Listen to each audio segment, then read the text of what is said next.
Students, आज हम लोग देखने वाले हैं डाइपोल मोमेंट कॉन्सेप्ट डाइसब्स्टिट्यूटेड बेंजीन के ऊपर। तो केस वन में देखो, अगर दोनों के दोनों इलेक्ट्रॉन डोनेटिंग है या इलेक्ट्रॉन विड्रॉइंग है, तो यहाँ पे CH3 क्या करेगा, इलेक्ट्रॉन डोनेट करेगा। तो ये वेक्टर दोनों एक्स डायरेक्शन में आ रहे हैं। यहाँ पे मेटा के पोजीशन के ऊपर एक वेक्टर डाउनवर्ड है, थोड़ा सा एक अपवर्ड हो गया तो कैंसल आउट थोड़ा सा हो जाएगा। यहाँ पे दोनों के दोनों एक दूसरे के अपोजिट है, तो क्या हो रहा है, यहाँ पे दोनों कैंसल आउट हो रहे हैं थोड़े से।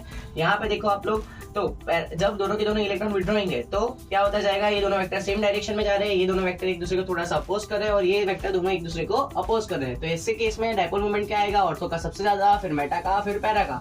केस टू, जहाँ पे एक इलेक्ट्रॉन विड्रॉइंग है और एक यहाँ पे इलेक्ट्रॉन डोनेटिंग है। CH3 डोनेट करेगा, NO2 विड्रॉ करेगा, यानी कि ये दोनों वेक्टर क्या कर रहे हैं, थोड़े से एक दूसरे को कट ऑफ कर रहे हैं।